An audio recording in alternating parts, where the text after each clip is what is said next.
Hello, YouTube family. I'm here again. I wanted to do a different reading today. I have a booklet called Why Does God Allow Suffering? So I wanted to read that one and see what we get out of it.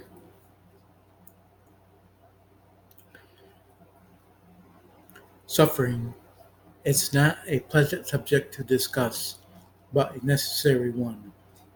A dictionary defines suffering as a state of anguish or pain of one who suffers, the bearing of pain, injury, or loss. Suffering plagues our world. It, in its many forms, it affects us physically, psychologically, and emotionally. Whatever its manifestation, extended suffering can crush the body and spirit. Suffering falls on the just and the unjust. It afflicts innocent victims. This uncomfortable fact makes it difficult for us to reconcile such obvious unfairness with the existence or fairness of an intelligent divine being. Some are so disturbed by this state of affairs that they try to remedy the situation. They devote much of their energy to performing charitable works aimed at relieving undeserved suffering.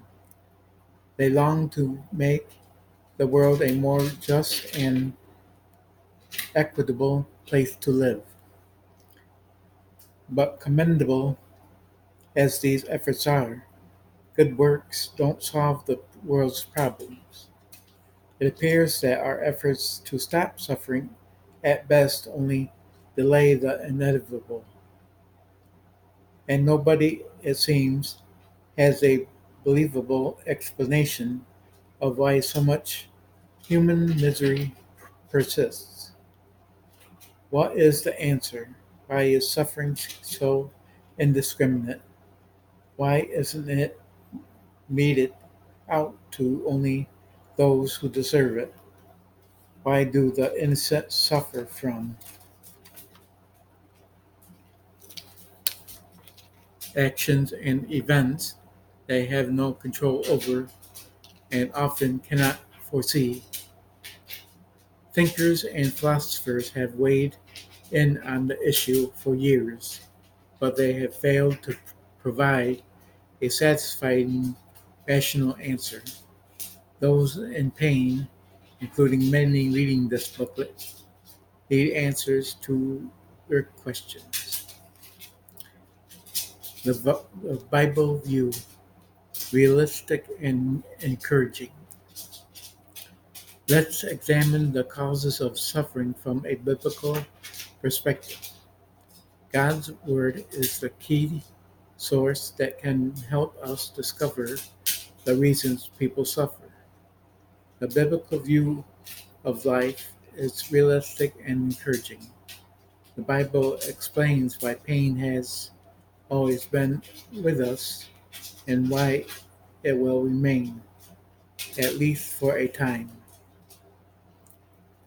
At, at the same time, the biblical view is also encouraging, especially when we expand our thinking to see life in terms of God's plan and his purpose for mankind.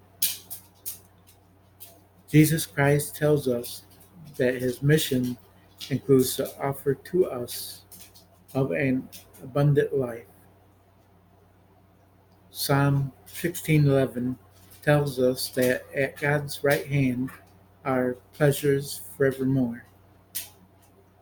The Bible also reveals how God will lighten our burdens and how relief will one day come to the whole world. It also tells us of a time even further beyond when suffering will completely disappear. But that is not the condition of humanity in our age.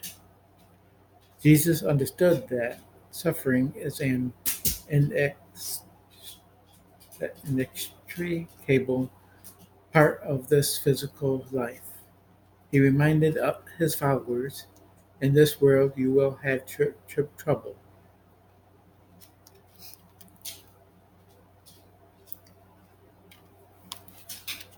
Suffering won't go away yet.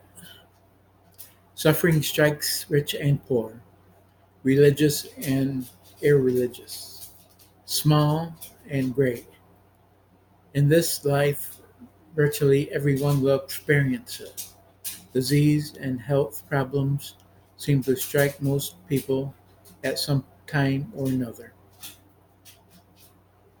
In centuries past, common diseases caused immense suffering, but in spite of advances in medical science that have greatly lengthened the average lifespan, we know we will still die rather than having our lives cut short by the killer diseases of earlier years. Now, many of us will expire at a greater age from such debilitating afflictions as cancer or heart disease. Many will lose their mental faculties long before their bodies wear out. In poorer nations, suffering and death from diseases that are largely preventable still cut an enormous swath of misery and despair. Bar- barbarity, barbarity is responsible for much mental and physical suffering.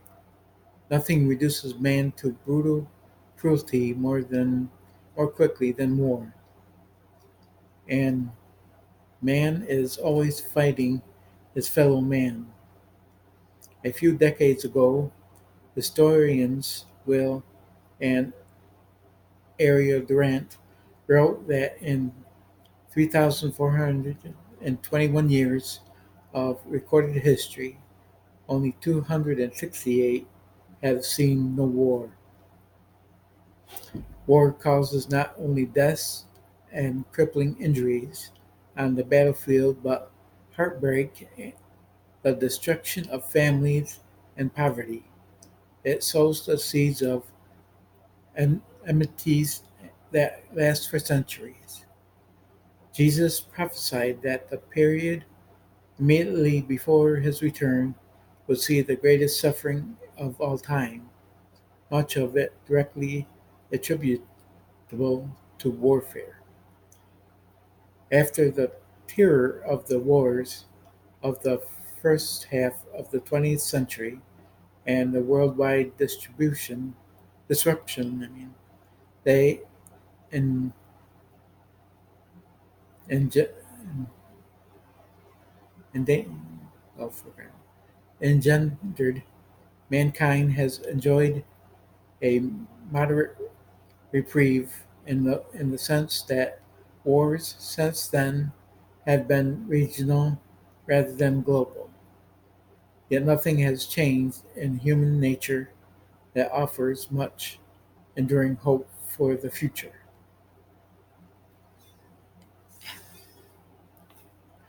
Where suffering is a constant, suffering exacts its greatest toll on people in poor, backward countries. In many countries, people struggle simply to have enough to eat. United Nations statistics explain that more than 800 million people suffer from the effects of constant hunger, and a child dies of hunger or hunger related ailments every 5 seconds. According to the World Bank, almost a billion people earn less than $1 a day, and almost half the world's population survive on less than $2 per day. You have the poor with you always, said Jesus.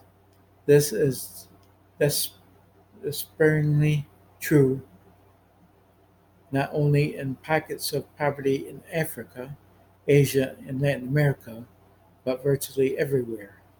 What makes the existence of the object what makes the existence of the object and underfed more tragic is that much of this kind of suffering is avoidable.